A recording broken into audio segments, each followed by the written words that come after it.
Medellín, da Colômbia. Veio pro Vasco e passou a brilhar no futebol brasileiro. Hoje é herói da torcida do Fluminense, artilheiro do Brasileirão 2022 e da Libertadores 2023. Terceiro maior goleador estrangeiro da história do tricolor das Laranjeiras. Germán Ezequiel Cano.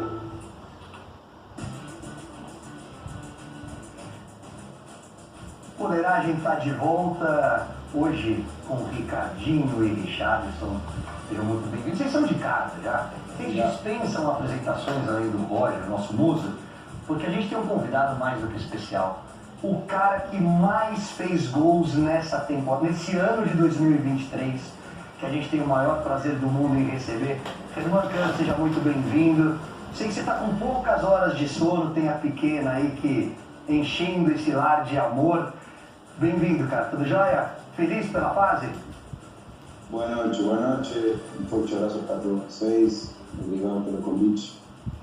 Estou falando devagar aqui porque Leonela está dormindo agora, então tem que aproveitar este momento para ficar tranquilo aqui e poder falar despacio.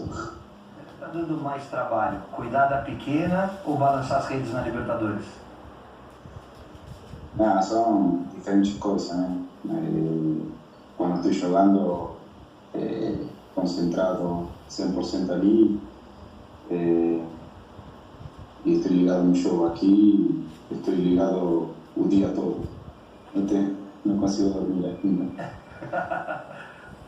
Cano, boa noite, Ricardinho. Primeiro, parabéns pelo seu momento, pela capacidade que você tem de finalizar as jogadas, né, pelo seu posicionamento, porque acho que é um conjunto, né, o Caio é um grande atacante também, não é só finalizar bem, né, é você estar bem posicionado, é você atacar a bola no momento certo.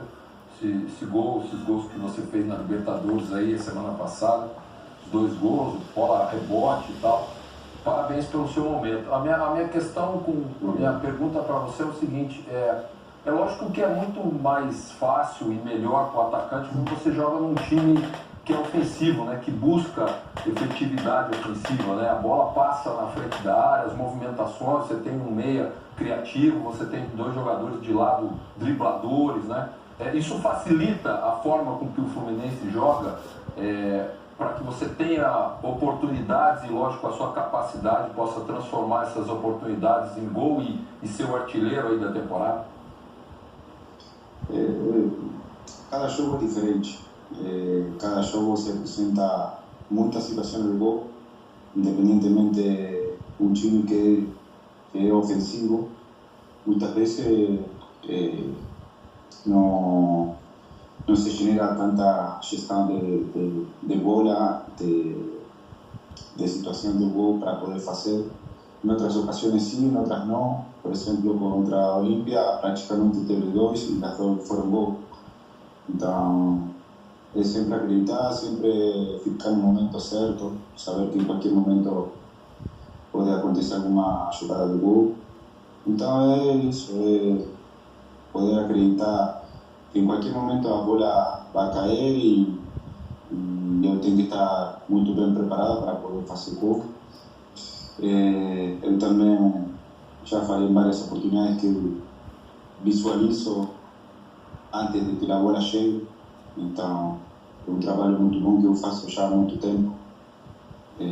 Acredito muito nesse trabalho, então está dando tudo certo, a temporada é muito boa, o ano passado foi muito bom, então este ano está dando certo também, estamos na semifinal da Copa Libertadores, o time está em um grande momento, então tem que aproveitar em todo momento, cada jogo, e continuar trabalhando. Cano, boa noite, Richarlison falando aqui. Primeiro, parabéns pelo seu momento. A minha pergunta, na verdade, eu quero fazer 2 perguntas em uma. Primeiro, assim, o quanto o Diniz foi importante para a sua melhora, né, como atacante, se houve alguma diferença daquilo que você vinha fazendo para o seu momento, o seu atual momento. E também, assim, o quanto você acha que o Diniz vai ter êxito na seleção brasileira? O quanto ele tem pouco tempo para apresentar a metodologia dele, você acha que isso vai prejudicar o trabalho dele ou não? Você acha que com pouco tempo ele consegue implementar aquilo que ele acha que é certo, né? E com jogadores de boa qualidade que tem na seleção brasileira? Sim, Diniz é um cara que faz parte do processo do Germancano no Fluminense. Ele tira todo mundo na zona de conforto. Porque já aconteceu e agora é continuar na frente. Independentemente se eu faço um gol ou não faço, sempre poder trabalhar, não pensar em lo que já aconteceu, senão continuar trabalhando. Então, eu acho que esse é o caminho que eu acreditei persistir em dia a dia, poder trabalhar junto a ele, que é um treinador que eu acredito cada dia mais em seu trabalho, em seu jeito de jogar. Então, acho que ele faz parte de todo o meu processo no Fluminense. E depois, na seleção, acho que ele também vai dar tudo certo, igual que está dando certo aqui no Fluminense. Ele sempre fala do trabalho e o trabalho que vai dar certo aí na seleção. Eu falei para ele depois do jogo que tenha todo o sucesso. De minha parte, vamos a fazer muita força para que esse passo pela seleção possa ser ainda maior do que já é, porque praticamente vai ficar um ano ali. Então, o processo acho que vai ser muito bom. Os jogadores que estão aí na seleção vão aprender muito dele. Eu acho que vão ficar muito felizes pela chegada de Fernando à seleção brasileira. Craque, amigo, boa noite, meu irmão. Primeiro te agradecer a gentileza de estar com a gente hoje. Eu sei que depois de muito tempo tem uma folguinha para dar descansado, e você com a Leonela aí tendo que aproveitar, tendo que curtir esse momento, tá participando aqui com a gente. Obrigado, tá, cara? Obrigado mesmo pela gentileza. Duas que você falou que deu sorte ao Fernando Diniz contra a Argentina, você vai dar sorte também para ele? Aí o coração vai ficar dividido, né? Deixa eu te fazer, eu tenho duas perguntas também para te fazer. Que você é artilheiro, cara de uma bola, que você consegue visualizar essas jogadas para poder ter o posicionamento correto para finalizar, isso todo mundo já sabe, todo mundo já te acompanha há muito tempo. O que tem me chamado a atenção nessa temporada é a sua solidariedade, a recomposição defensiva, o seu posicionamento diferente, principalmente quando o Fluminense não tem a bola. Você se posiciona quase como uma linha de meias. Quando o Ganso está jogando, você está atrás do Ganso também, para deixar ele um pouco mais livre, mais descansado, né? Achando eu de fora, até pela dificuldade do Ganso por ter um ritmo diferente.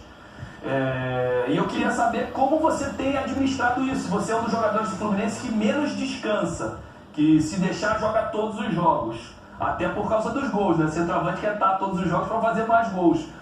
Isso foi novo para você, ou isso você já fazia na tua carreira lá atrás, nos momentos de Argentina, de Colômbia?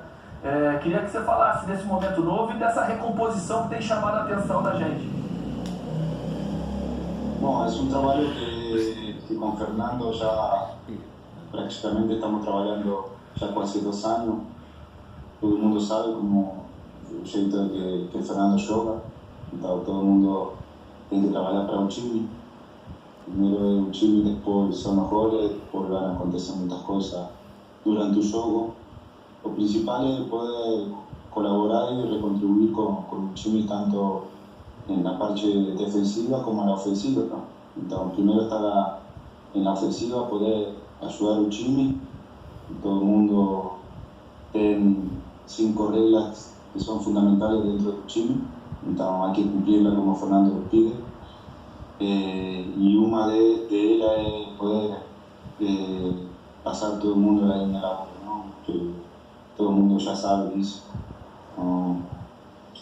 Acho que é um trabalho que estou acostumado a fazer por aí não muitas pessoas falam disso, mas agora que estamos falando, você lembrou muito bem desse trabalho, já tem um longo tempo fazendo, então acredito muito. E sempre no final do jogo sempre dá certo, sempre fica uma bola para mim, eu consigo fazer o gol. O principal é sempre poder ajudar o time. Aí depois, durante o jogo, acontecem várias coisas que se você ajuda o time, vai dar certo para que eu possa fazer gol. Então, é um trabalho muito bom, que eu acredito que continuamos fazendo todo mundo, e um trabalho em conjunto. Todo mundo ataca, todo mundo defende. Cano, todo mundo lamentando muito, principalmente os torcedores do Fluminense, quando eu falo todo mundo, rapaziada relacionada ao Fluminense, os torcedores da saída do Fernando Diniz num momento importante, né, que o Fluminense chega às semifinais da Libertadores contra o Internacional, e ele vai ter um hiato aí de trabalho na seleção brasileira de 10, 15 dias, né? Acho que até é um pouquinho menos, né? E o pessoal lamentando. Obviamente, ele deixou tudo mastigado para o Eduardo manter o ritmo de treinamento. Vocês devem ter tido alguns 2, 3 dias de folga aí também. Mas internamente, Cano, durante essa temporada intensa de treinos diários, de muita cobrança, internamente, não tem um descanso também? Você falar, pelo menos 10 dias descansando do Diniz, daqueles gritos, daquela cobrança, vamos dar uma relaxada, vai fazer bem para a mente também. É fundamental ter um pouco de folga, né? Aqui no Brasil se joga muito também, a gente praticamente não tem folga, como muito 2, 3 dias máximo. Agora a gente vai poder descansar um pouco mais. Em meu caso não, porque nasceu agora Lionel, então é bom para poder ficar aqui em casa e colaborar com minha esposa, colaborar de noite. Então, para mim tá bom. Acho que mentalmente é bom para poder descansar, não? Porque a gente jogou vários jogos que mentalmente é cansativo, e agora Fernando sabe dar muito bem essa folga. Ele sabe que o grupo estava precisando dessa folga, de cada um poder ficar com sua família, poder descontracturar um pouco todo o que a gente está trabalhando dia a dia, e poder chegar de novo depois da data FIFA com mais força no treinamento. Então, eu acho que é muito bom. Igualmente agora na quarta a gente está treinando de novo, aí tem folga depois no fim de semana, então é bom para poder manter a cabeça um pouco despejada e poder ficar um pouco em família também. Ô Cano, perdão, cara, eu sei que você vai, porque o Luiz Roberto me manda uma mensagem aqui, eu disse que o Eduardo ficaria para dar os treinamentos. Mas o Eduardo viajou com o Diniz, e quem vai dar é o Marcão os treinamentos durante esse trabalho do Diniz na seleção. Sim. É o Marcão que está aí? Vai ficar marcado, sim. O que eu tenho entendido vai ficar marcado. Tá, boa. Então tira minha dúvida e peço perdão pelo erro aqui. Achei que o Eduardo ia ficar e obrigado, Luiz, pelo toque. É isso. E aí eu acho que é um detalhe importante, que a gente sempre vem discutindo isso no Boleiragem, de você ter dentro de uma comissão técnica, independentemente do treinador, algumas pessoas de confiança do clube participando desse trabalho. Porque não existe uma quebra. O Marcão se dá super bem com os jogadores, tipo, nós tivemos o prazer de trabalhar com ele, né, agora de jogar juntos no Fluminense. Ele está completamente... um cara sensacional, tem um bom manejo de grupo, todo mundo quer ele, eu quero muito a ele, porque um cara que você pode falar com ele de todo tipo, não só de futebol, pode falar de tudo. Então Marcado é um cara assim que faz parte de todo o processo meu também, de toda a equipe, que ele encaixa muito bem, que todo mundo, cada vez que ele dá um treinamento, a gente se foca muito no seu trabalho, porque um cara assim que também sabe, tem muito recorrido, um jogador com muita experiência também, que é difícil poder achar isso, não? Que todo mundo esteja focado no trabalho dele. Fala que a gente mandou um beijão pra ele. Porque ele tem identidade com o clube, né, cara? Muitos anos, foi líder, capitão. Completamente inserido nas ideias de jogo do Diniz. Porque o que acontece? Essa é a minha crítica a muitos dos treinadores estrangeiros que chegam com uma comissão técnica fechada. Ele blinda o treino, ele não abre para pessoas que são do clube, e aí quando alguma coisa não dá certo, você tem que começar um trabalho do zero. Quando você tem um cara como o Marcão participando ativamente do dia a dia, das tomadas de decisão, conhecendo e tendo esse relacionamento que o Cano passou pra gente, numa eventualidade, e é um prêmio para o Diniz disputar, ser eleito, ser contratado como treinador da seleção brasileira, você não tem a quebra no trabalho. O que eu queria falar um pouquinho com você, Cano, a hashtag aí, a rapaziada tá participando com a gente, boleiragem pra fazer pergunta do Cano, já tá e tá chegando um monte de coisa. Hashtag boleiragem. Tem pergunta na tela? Vamos ver se já tá pronta a nossa tela e depois eu faço a minha pergunta. Se hay pergunta diferente, melhor, né? Colocou e já tirou, não dá pra ler. Agora sim. Olha lá, o Samuca tá falando, gostaria de perguntar se passa pela cabeça dele que caso o Fluminense seja campeão da Libertadores, ele se tornará o maior ídolo da história do clube. Aí é com o Samuca, Cano. Não, eu acho que não. O que tenha que acontecer, vai acontecer. Ainda não conquistamos nada.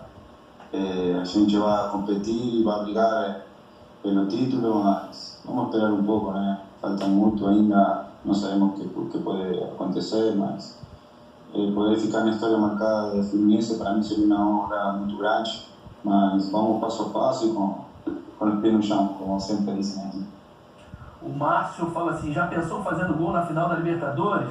E o Alexandre, minha pergunta para o Cano, ele aceitaria de jogar pela seleção brasileira? Tu tá com algum processo de nacionalidade brasileira, ou Cano? Não, né? Pelo que a gente sabe, não, né? Não, por enquanto não. Argentino, agora tenho que fazer a doble cidadania de Leonela para que seja brasileira argentina. Não, por enquanto não. Cano, então só você me permite. Tá faltando um centroavante lá que bota a bola pra dentro da camisa da seleção, né? A gente tá rodando e ninguém segura essa 9. Ia cair bem, né? Tem muitos aí, tem muitos. Eu queria falar um pouquinho sobre Libertadores, porque me chamou muito a atenção a partida, principalmente a segunda partida que vocês fizeram contra o Olímpia lá fora. Pela dificuldade que o Flamengo teve e acabou tendo a remonta do resultado, pela postura que vocês tiveram, de todo mundo imaginando um time de repente com meio de campo de mais marcação, e não. Ele botou o time para cima, atrasou sim a linha de marcação, mas teve 2, 3... Atrasou para isso aí, ó. E teve o contra-ataque como arma e vocês foram letais. Fizeram para mim um partidaço, uma das melhores atuações pelo contexto do jogo. Agora vocês têm o Internacional pela frente. E o que está me chamando muita atenção, além do momento individual seu e de outros grandes jogadores como Arias, é a capacidade que vocês estão demonstrando dentro da competição de jogar de acordo com a necessidade e com as características do adversário. E isso eu acho que era uma cobrança que se fazia em relação ao trabalho do Diniz e uma resposta muito legal que ele está dando. E você falou sobre isso, de todo mundo passar a linha da bola, de ter essa preocupação com a recomposição. Fluminense já atingiu uma maturidade como equipe para jogar dentro e fora de casa, independentemente do adversário, e buscar essa Libertadores? A gente sabe que sempre Fluminense joga do mesmo jeito. A gente, quando chegamos no Olímpia, a gente não ia ficar atrás, não ia a esperar a ver o que ia acontecer. A gente ia jogar do mesmo jeito que jogou no Maracanã, íamos jogar lá em Asunción. E a gente teve uma experiência no ano passado contra eles lá, sabíamos que ia ser muito difícil. Defensores já com um campo com a torcida do Olímpia muito complicada, pressão, mentalmente a gente tinha que estar muito bem preparada.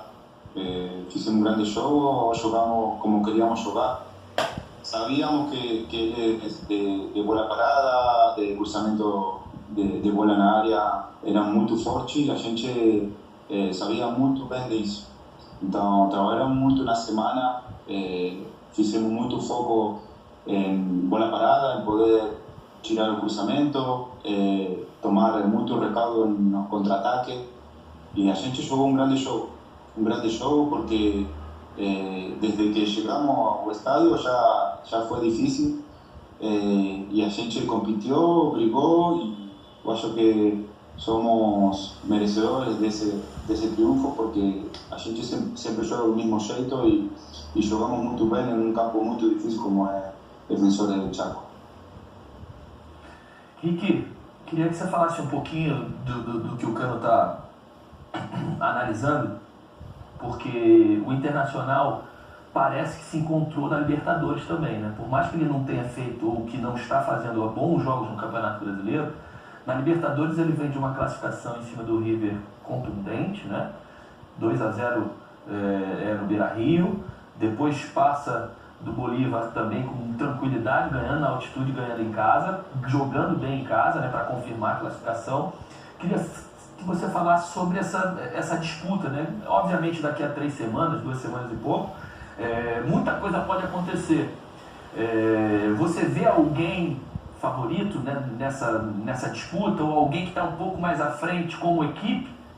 Na verdade é assim, Roger, são 2 estratégias diferentes de equipe, né? O DNA do Diniz e do Fluminense é o DNA ofensivo. Isso ele não vai abrir mão, como o Cano acabou de dizer, mesmo lá contra o Olímpia, eles jogaram da mesma forma. É isso que faz esse time do Fluminense diferente. E o Inter é muito copeiro. O Inter conseguiu arrumar, através de grandes jogadores, se enturmar ali, fazer grandes jogos. E claro, também tem o Ender Valencia, que na Libertadores é o diferencial. O Ender lá na frente e o Rocher lá atrás. Então assim, são 2 equipes que jogam diferente, mas que chegam em grande momento nessa competição. E não dá para separar. Que a gente fala sobre futebol e nós já sabemos sobre isso. É claro que como equipe eu vejo o Fluminense um pouquinho à frente pelo trabalho do Diniz ser um pouco mais longevo. Mas o Inter, dentro da Libertadores, mostrou-se muito forte. Então, assim, a promessa de um grande jogo e a estratégia de cada jogador, e principalmente dos treinadores, vai fazer a diferença. Eu não vejo nenhum favorito. Eu vejo o Fluminense um pouquinho à frente pela questão ser mais longevo. O Cano, em relação a esse favoritismo, esse equilíbrio que a gente acha que tem entre Fluminense e Inter, tem um detalhe que a maioria dos jogadores e dos comentaristas eles falam em relação ao segundo jogo ser melhor para quem define em casa, e o Inter tem essa vantagem. Na fase de classificação, o Fluminense deixou escapar os 2 pontos que poderiam dar ao Fluminense essa vantagem contra o Sporting Cristal na última rodada da primeira fase. Vocês ainda lamentam esses 2 pontos? Foi um momento que o Fluminense oscilou, sentiu pressionado, não fez um jogo tão bom assim, ou isso já ficou para trás e isso não serve nem de pauta de análise mais? Não, ficou para trás. A gente já não pensa nisso, não?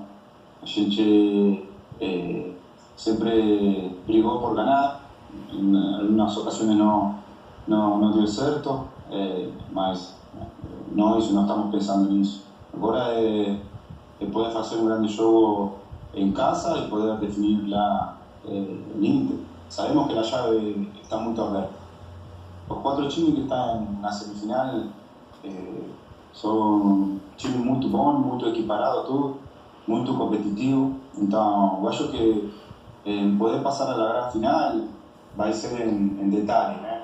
Em detalhes, em poder ficar ligado no jogo todo, em poder fazer nosso melhor jogo, que cada um esteja iluminado, que brigue y luche pelo time, tanto defensivamente como ofensivamente, y a gente continua haciendo lo que hicimos durante a Copa toda, hacer nuestro jogo, hacer lo que Fernando pide en cada momento, y en el momento que se presente poder tener situación de gol, poder hacer, porque también ahí está, se puede ganar 1-0 y puede pasar a esa gran final. Entonces, yo creo que es una llave abierta, mas va a ficar en los detalles quién va a pasar a esa final.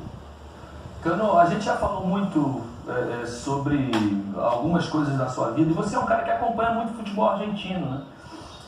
O Boca está na semifinal, do outro lado com o Palmeiras. Mas a Libertadores, desde 2020, só dá brasileiro nas finais. E dessa vez, 3 brasileiros na semifinal, com um argentino, o Boca, que de repente não era nem o melhor dos argentinos, né? O próprio River, tecnicamente, é um time melhor. Eu acho que o Racing estava melhor do que o Boca, só que o Boca passou dos pênaltis para essa semifinal. Como é que você encara essa soberania brasileira na Libertadores nos últimos 4, 5 anos? Você acha que é o poder aquisitivo, a parte financeira dos clubes brasileiros? Ou o método de trabalho mesmo, como as equipes brasileiras têm encarado a competição? Ou os argentinos estão se doendo lá ou tentando de alguma forma reequilibrar esses duelos, né? Porque a gente só vê brasileiros chegarem na final, a gente aqui espera mais uma vez, né? Não sei se você gostaria de enfrentar um argentino na final, no Maracanã, até porque é no Maracanã, né? Para você deve ser lindo, né? Sair um Fluminense e Boca. Mas como é que você tem visto a participação dos argentinos e como você vê o Boca nessa competição também especificamente? Bom, primeiramente, eu vejo entre Argentina e Brasil muito equiparado, né? Como é Boca, um time muito copeiro, mesmo River, que ficou fora da Libertadores contra um grande Inter, Racing também, que tem su jeito de jogar, que joga muito bem, com Fernando Gago, diretor técnico. Então, acho que está todo muito equiparado. Hoje são 3 times na semifinal e Boca Juniors, que também é um time que tem muita história, mas eu não escolho um para que seja Boca para chegar a essa grande final. Os 4 podem ficar nessa grande final porque a chave está aberta, mas Brasil sempre dá esse salto de estabilidad en las grandes finales por encima de lo que es Argentina. Mas Boca es un time que parecía que iba a ficar fuera por su jeito de jugar, porque tenía un entrenador nuevo y el favorito era River. Entonces está todo aberto. Muita gente falou que River era o favorito e ficou fora. Então agora está Boca, que está na semifinal, a um passo da final também. Então acho que está todo hoje muito equiparado. O ano passado o Atlético Paranaense chegou na final. Então pode acontecer qualquer coisa nesta Libertadores. O que me parece, Ricardinho, é que é um momento de retomada da Argentina, né? Em relação aos clubes. O estádio do River ficou pronto e eles voltaram a investir em boas contratações. Só não vão usar. Tem um cabo lá, mas fizeram uma boa Libertadores e perderam para o Fluminense. Sim, mas o River era o favorito da Copa. E na Argentina todo mundo, quem joga melhor na Argentina? River Plate. Era o melhor time que jugó prácticamente en Argentina, salió campeón y estaba haciendo una grande copa y por penalti ficou fora.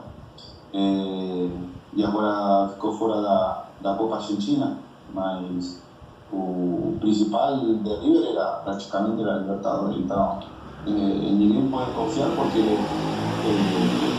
esto se vai definir em detalhes.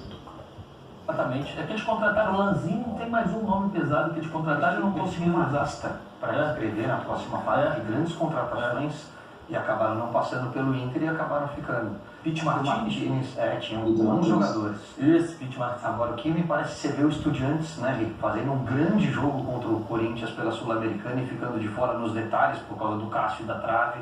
Você vê o Boca trazendo o Cavani de volta, então me parece que existe sim ainda uma diferença de investimento muito grande entre os clubes do Brasil e os clubes da Argentina. Mas eles estão voltando a investir nos times para que essa diferença seja cada vez menor. E dos 4 semifinalistas, me parece, com todo respeito, o Boca talvez o menos técnico deles, mas uma camisa muito pesada. E aí é perigoso, né? Sem dúvida nenhuma. O Boca, eu também esperava que o Boca não iria passar nessa fase pelo Racing, achava o Racing melhor, mas a competitividade e principalmente o conjunto do Boca que levou para as penalidades, a história, né, do goleiro do Boca, que é torcedor do Racing, né, todo mundo viu isso, que ele é torcedor declarado do Racing, pegou as penalidades, fez a diferença. Eu acho que está aberto, mas acho que o Boca, tecnicamente falando, né, dos 3 times, talvez possa estar mais abaixo do que os brasileiros, tecnicamente. Essa diferença que você falou já foi maior. Ainda existe em relação ao investimento, ao poderio financeiro dos times brasileiros, né? Mas já com o River, com o estádio... Tá aí, as principais declarações que o Cano poderia dar, bela participação, boa sorte, artilheiro, atividade que nos últimos anos vamos que vamos, vitória Fluminense. Em relação a Libertadores.